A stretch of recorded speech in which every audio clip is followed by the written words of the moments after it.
हमर मॉडल जवानी के खर्चा बड़ा होता जिला जवार में चर्चा बड़ा।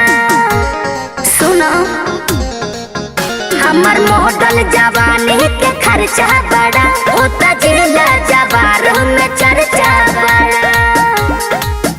जब लचके कमर हिले भगुआ शहर मोतिहारी के आईनी उड़ा के निंदिया।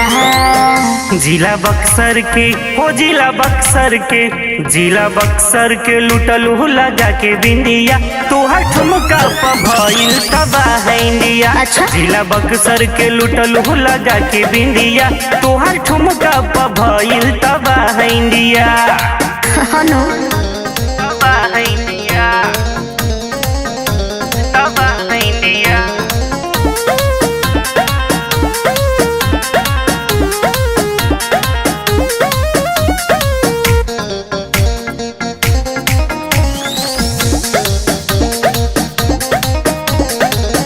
हीरा मोतिया से जोड़ल घाघराबा एही पलू भाई दिलिया गाराबा।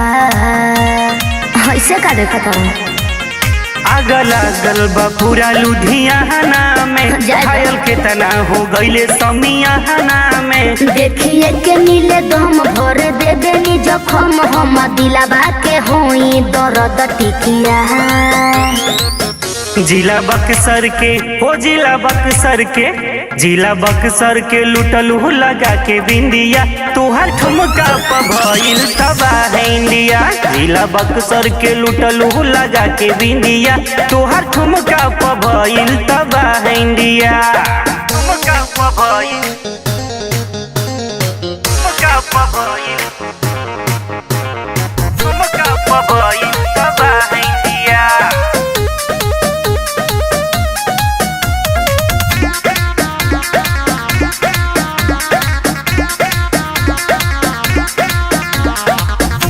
दीक्षा पटानी जैसन लागिले हसीन हो हमारा के चाहे हो मरद सबके।